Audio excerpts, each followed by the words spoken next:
So tonight, I want to offer a talk. The title of it is Nobody Special. Yeah, and the inspiration for this talk was a conversation I had with a relative decades ago. She was an older relative of mine, and I have to say we were never really close. But there was something she said toward the end of her life that stuck with me. I mean, of everything that she said, I guess it was probably the only thing that stuck with me. But she was talking about herself, and she said, I'm nobody special, talking about herself. And when I heard that, I was in my 20s, my early 20s, and I have to say, I was really pretty judgmental. That's just the way I was at that time, and maybe still tend to be sometimes, but anyway. When she said that, my response was silently to myself. I thought, you're right. This not kind. But I can forgive myself. I was in my early 20s, and I have to say it's not the last time I was severely judgmental. But anyway, that was my thought. And, I assumed that everybody wanted to be special, and I remember being her comments stuck with me. And so did my judgmentalism over the years. I was bothered by it. I knew that the judgmentalism wasn't so great, but I felt that there was something there that I had to learn about being nobody special. What did that mean? And what did it mean to be somebody special? And so that's the the journey and the learning, I guess you'd say, that I wanted to share with you tonight. It's nobody special. And I just say I had no idea what a long journey that was going to be. But it kept bothering me. What does it mean? So I'm going to start with another story. And this is a story that comes from the Sufi tradition. And according to this story, there was once in the Middle Ages in Europe a rabbi who was very, very well known, very respected, and loved and learned, all these great things, good things. And he had a lot of students around him. Now, the time came when he was quite elderly. And his I guess you'd say, star student was a student named Joseph. He was learning and he was respected by all the others. And he just stood out as really being extremely promising. Well, the time came when the rabbi was dying, and he gathered all his students around him, and he gave them, each of them, his last advice, person by person, one by one. And then he came to Joseph, and he said, "Joseph, my son, you must wander and tell teaching stories." Well, Joseph was crushed. That's it? Just wander and tell teaching stories? All these others, he was telling them what rabbis to study with and what parts of the Bible they should study and the Talmud they should study, all these things. To Joseph, was just wander and tell teaching stories. So he thought, I must be a failure, he felt terrible. But they were the last words of his master, and he followed them. So that's what he did. For years he wandered. And he accepted lodging and food from anyone who would give it. And he told teaching stories. And over the years, his stories became simpler and clearer, as he did too, and more loving. And over the years, eventually, people began seeking him out. And then eventually, he became indeed the very great rabbi that he had wanted to be when he was young. But there was a difference at the end. And the difference was that when he was young, he'd been driven by ego, and he was brilliant. Everyone admitted that. And he was loved and respected, but he was driven by ego. When he matured spiritually, ego fell away, and he was just doing what he was doing. It was just so simple. And this is why eventually he learned the ultimate lesson that his master wanted to teach him. It was a lesson of being nobody. It was a lesson that the master knew he can't teach. Nobody can teach it. But he could set up the conditions in which Joseph could learn for himself. And he did. Joseph grew into that. So being nobody special.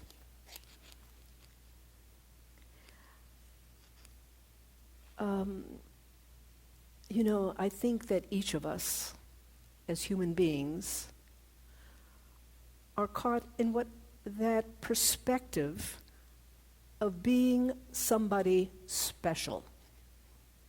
Being somebody special from the very fact that we are human beings.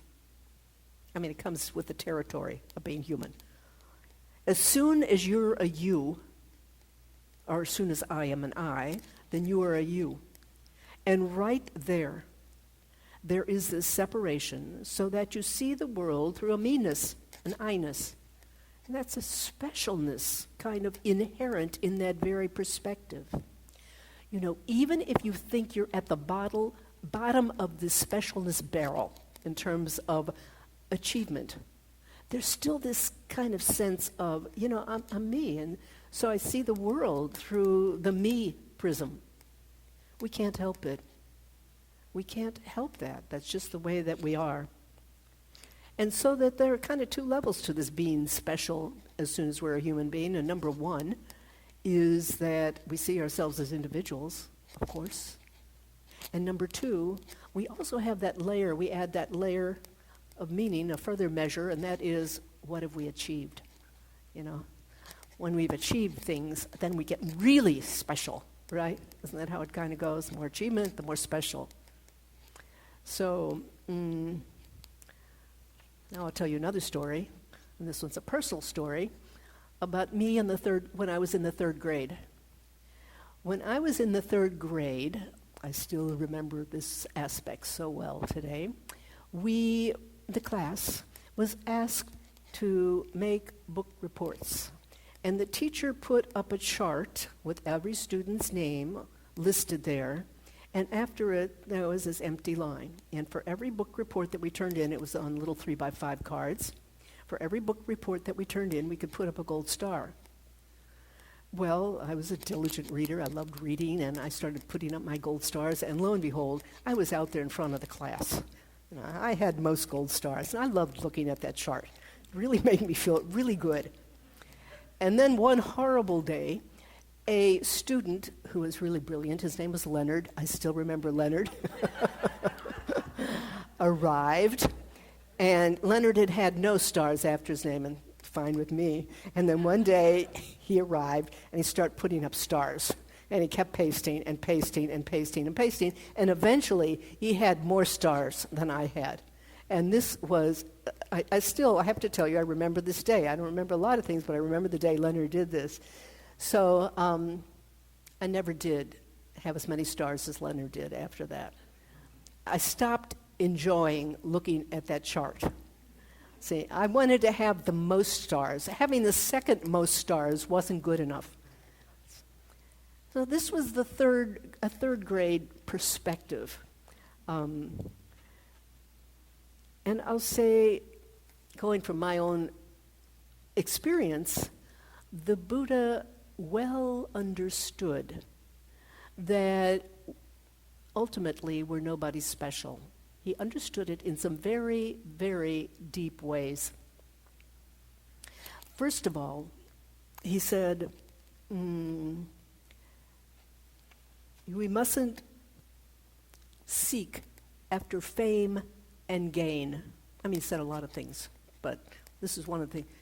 Do not run after fame and gain, that is being somebody special. Anybody who does, they're ensuring suffering. You chase after fame, you chase after gain, and there will be times when you lose, like me in the 3rd grade, right? You cannot be happy, really happy, if you're chasing fame and gain, and he said that. So this was the first level of what he was saying. And more fundamentally, the Buddha spoke and said something else.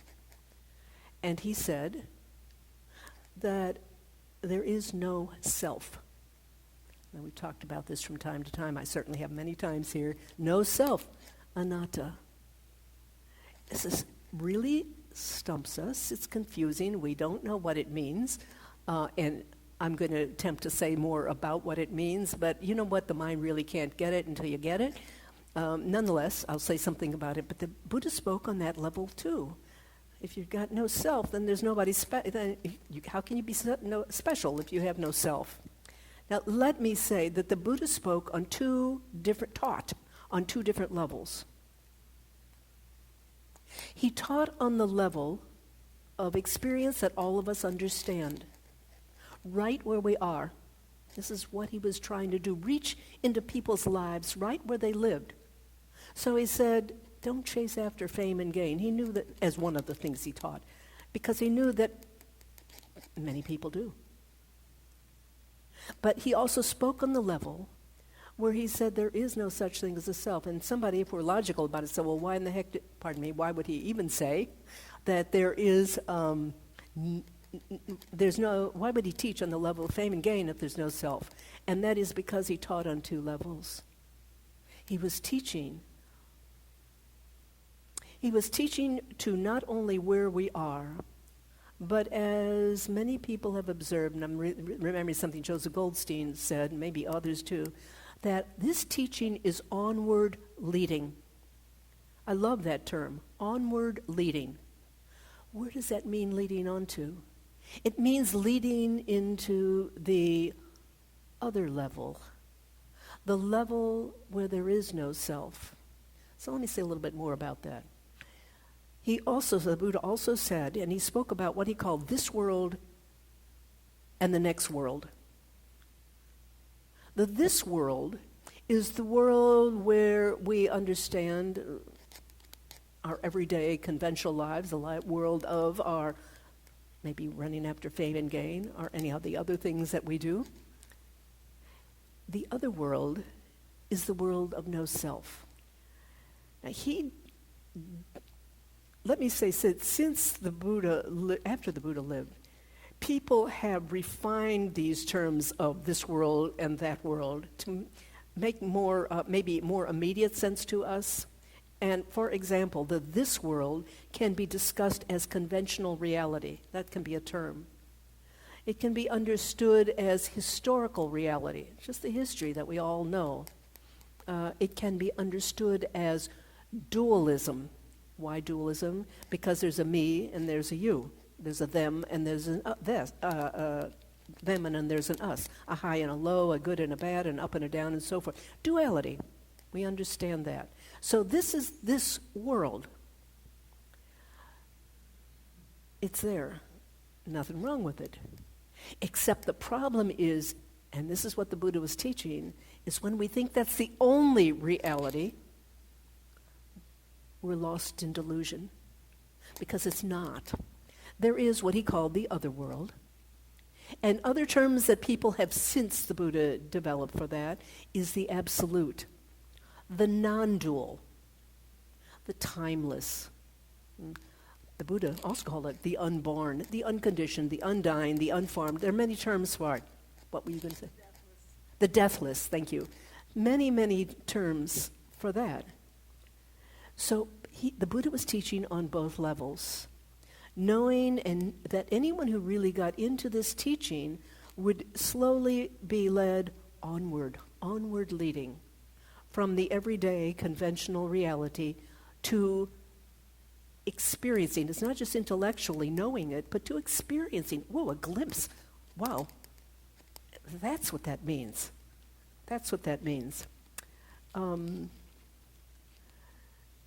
So he was saying that, first of all, you're nobody. I mean, we are nobody special in the sense that we aren't anybody to begin with. So how can we be special if we're not anybody to begin with?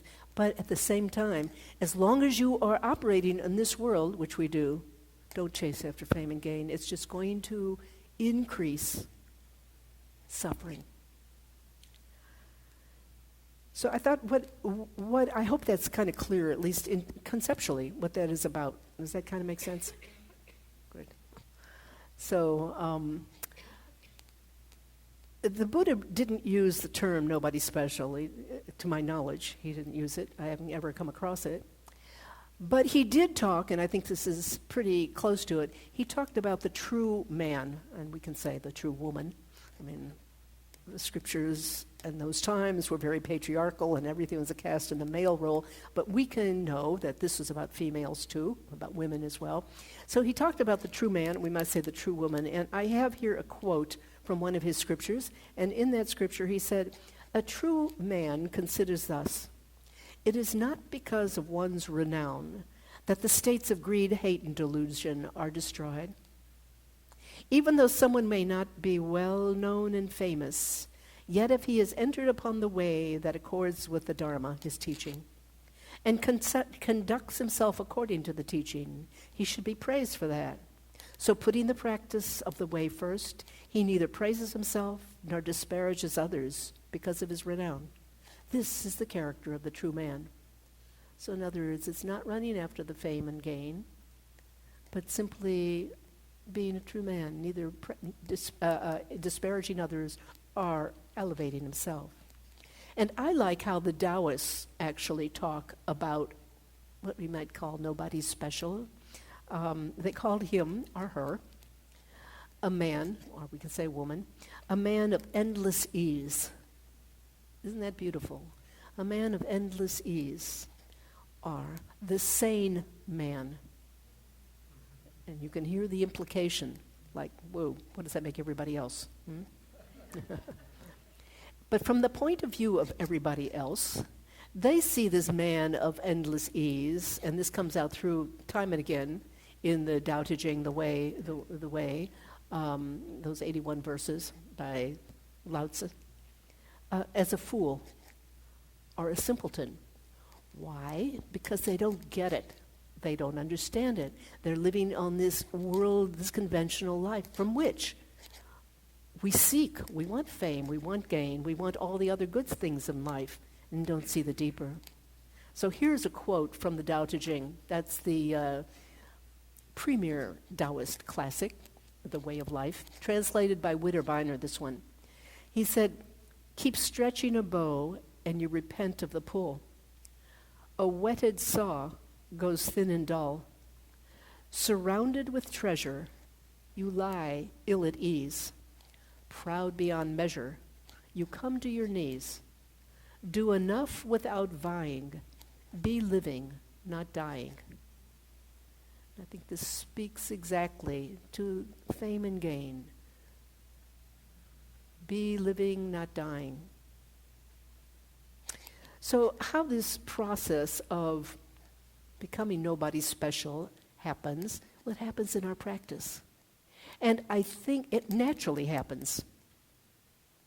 You may not be thinking that that's what's happening. In fact, you can't make it happen.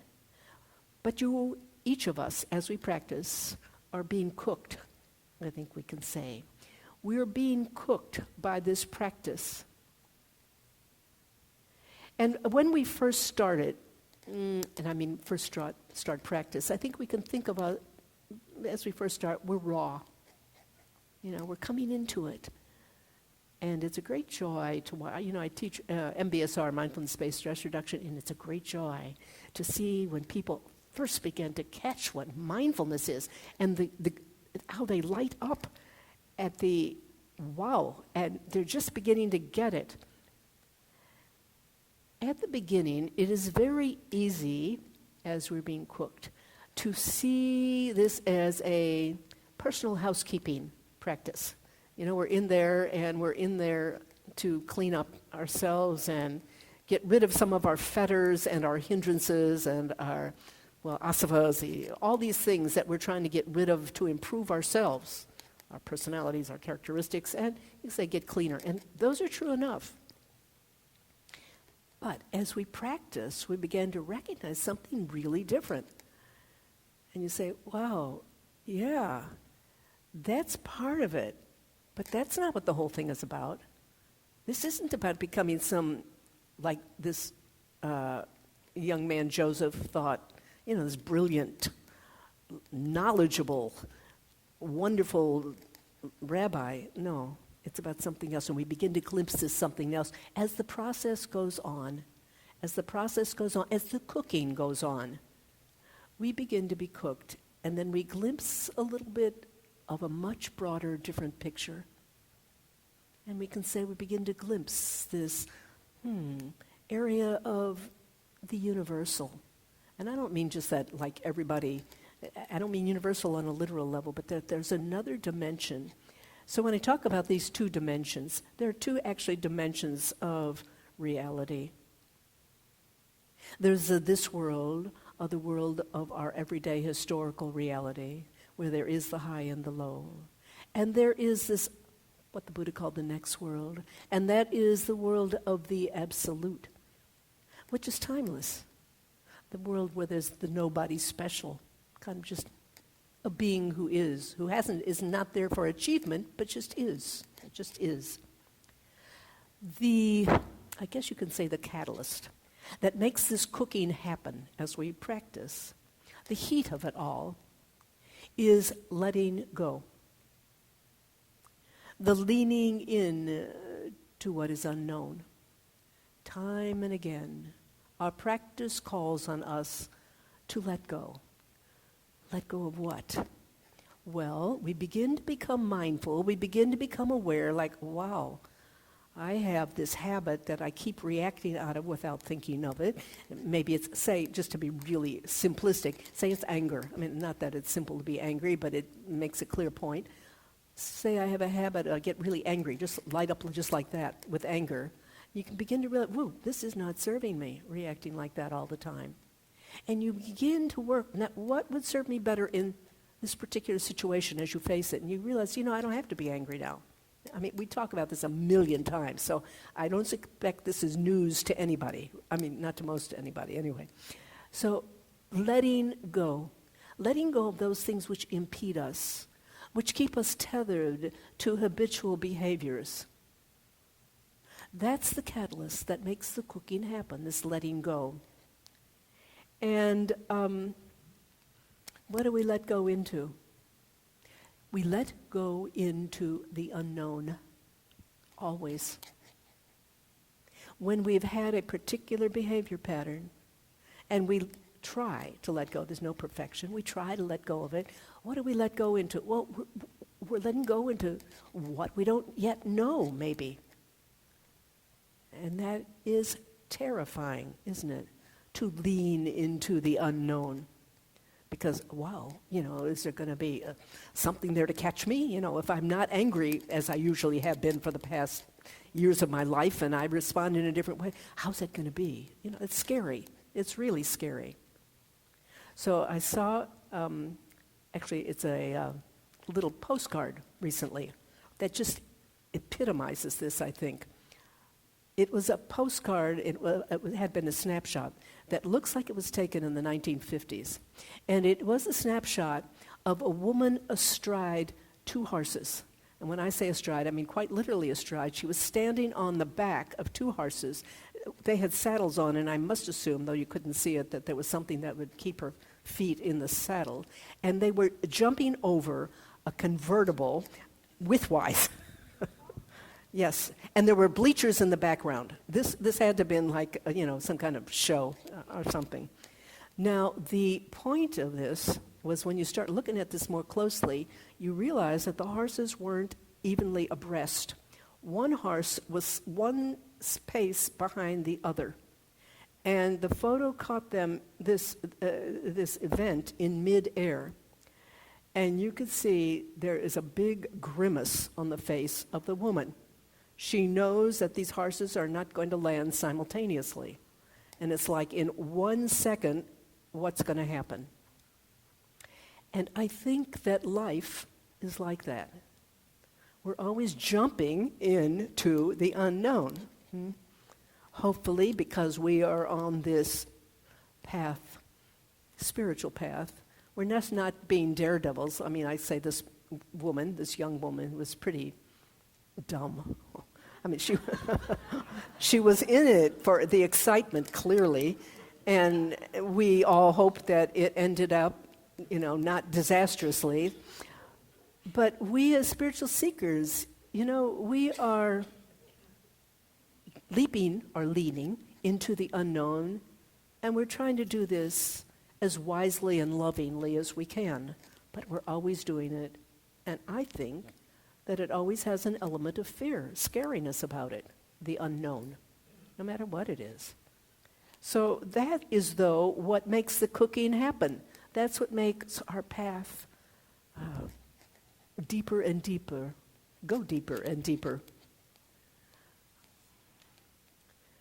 So I think that there are, in thinking about letting go, I think there are 4 things that need to happen when we let go. And the first of all is to be mindful. We have to notice that there's something to let go of. So many people are just kind of zoned out, and they don't even realize there's something there that maybe should be changed and let go of.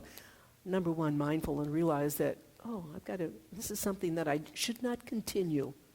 You don't keep beating your head against something and keep getting a bloody head, and maybe they need to stop doing that and try something else. So we learn skillful ways of letting go and the timing when we do it. And that is the second thing, timing. When is it the right time to let go? And we might be talking about personal behavior patterns, or maybe changing circumstances too.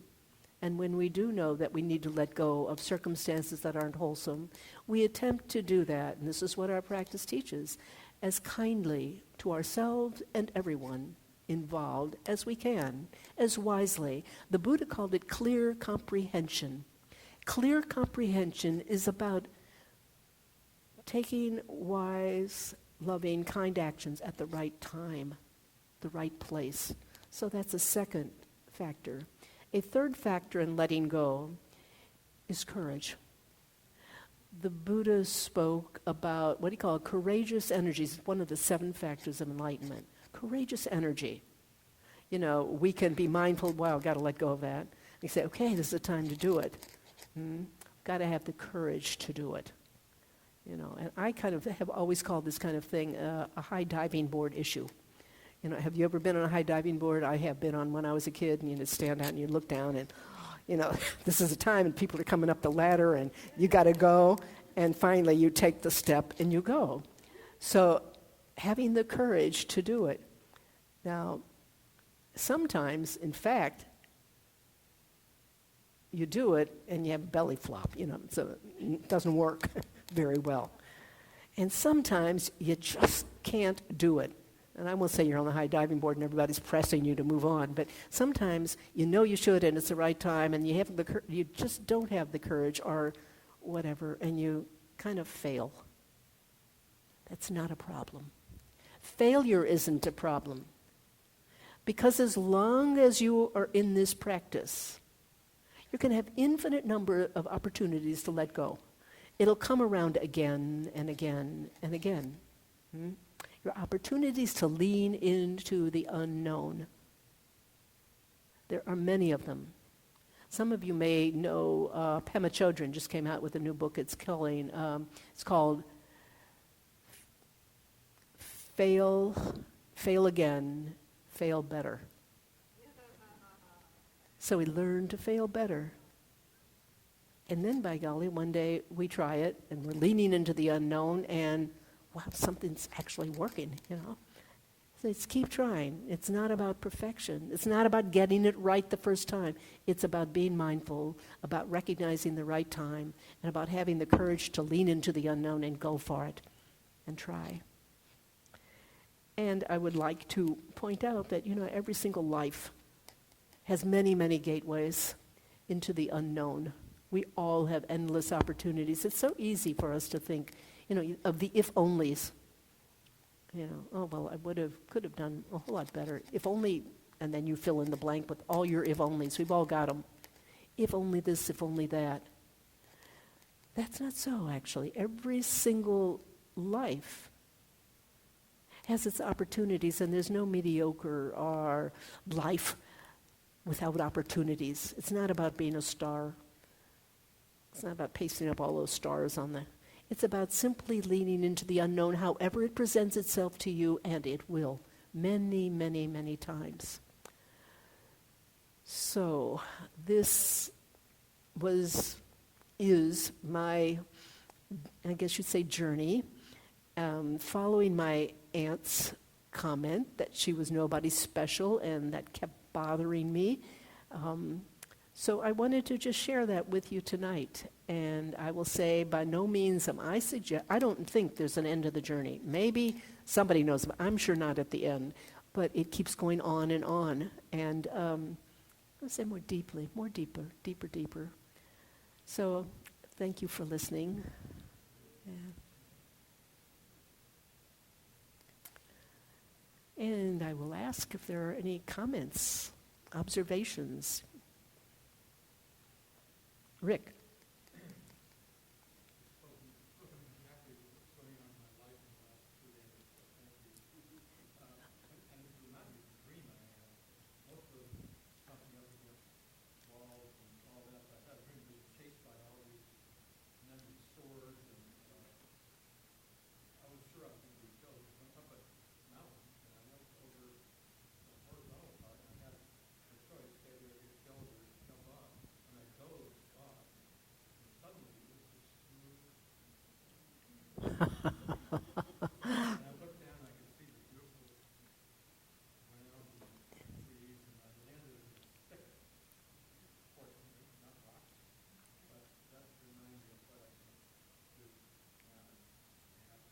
Beautiful, Rick. Boy, that dream is an image exactly for what we're talking about, letting go into the unknown. And he just sailed. Wonderful. Thank you. Yes, Sue. Now speak up so people can hear, please. You said a word to me.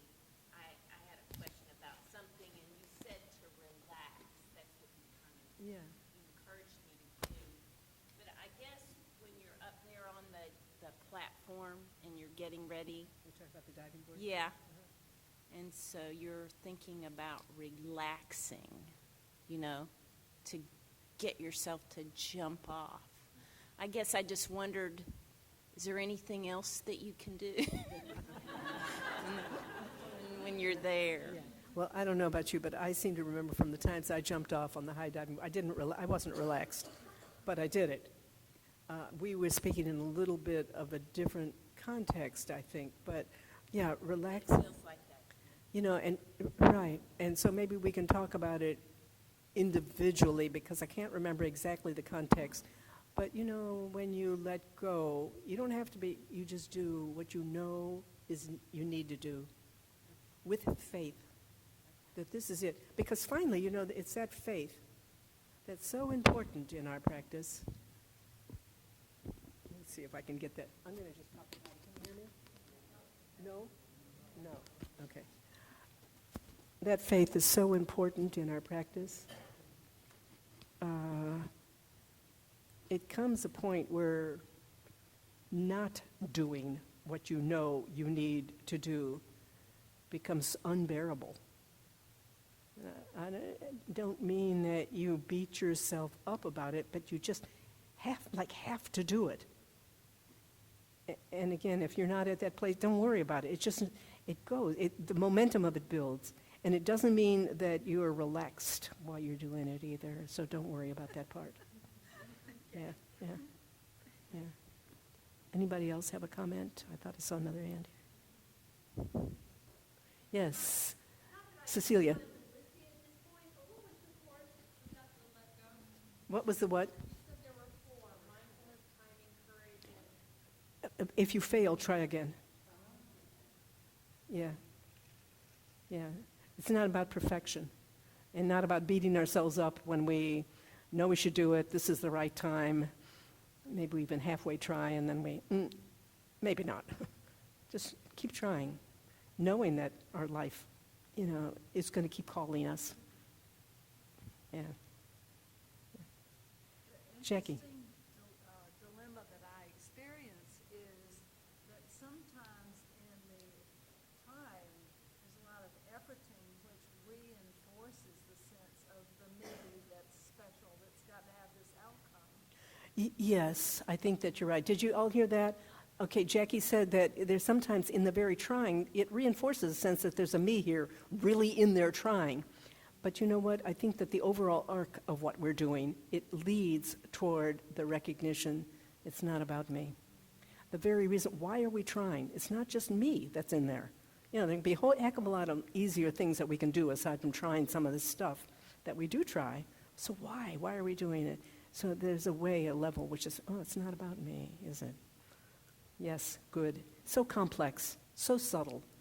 Yeah. Anybody else? Comments? It's not too complex when what?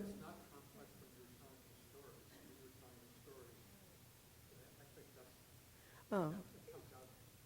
Maybe that's good. Oh, good. Yeah, yeah. Anybody else? Yes. Linda. Speaking of the use of endearing terms to Endearment, yeah. would that be necessarily in that phase of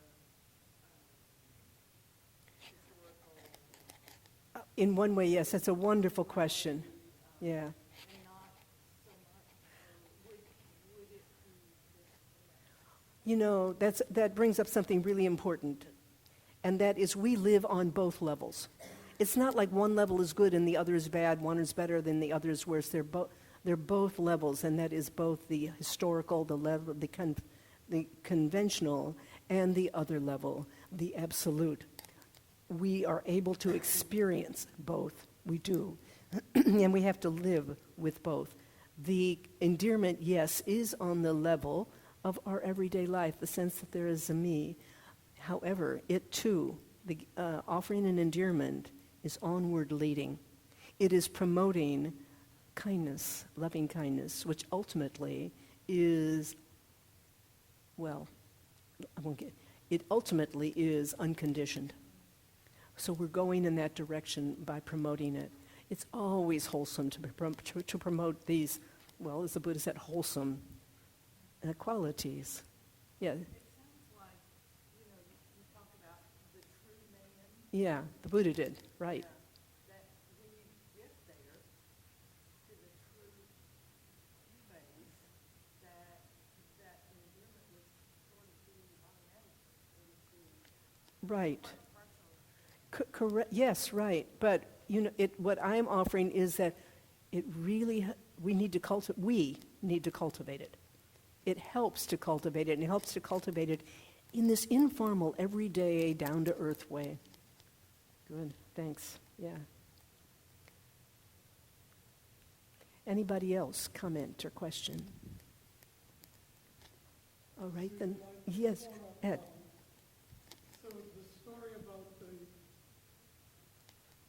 rabbi who was told to just wander and teach. And in the end, I think you said that the payoff, if you want to call it that, was that he was clearer and simpler and more loving. And that would be something that, that would be something to aspire to. Okay, yes, but it has to hold that in a very sensitive way, because the payoff is that there's no payoff. And it's when you're in the place that there's no payoff that the payoff happens. But as long as you're after a payoff and aspire to a payoff, it's not going to happen because you've got a me who is in there aspiring. You see? But what we need to recognize is just keep with the practice. Keep on practicing as sincerely as you can. It leads you, and you can have trust that it'll lead you in that direction. Don't worry about there's a me in there who's worrying about it. Keep going. Yeah, good. Mr. Ross? Are you saying, in other words, that the payoff is really the goodness itself? Yes, it is the being. The being. It's not achievement. It's not about achieving or getting somewhere, but about just the being. Being in that, Yeah, that vibe of that goodness, yeah, that service. yeah. So thank you very much, friends, for coming tonight, and we hope to see you next week. And for those of you on the care committee, can people come over, maybe take a few cookies with them? Care committee, anybody, Anne Marie or somebody who is, okay, Nancy Elizabeth, okay to take? Please take any cookies or sweets that you want. We'll see you next week.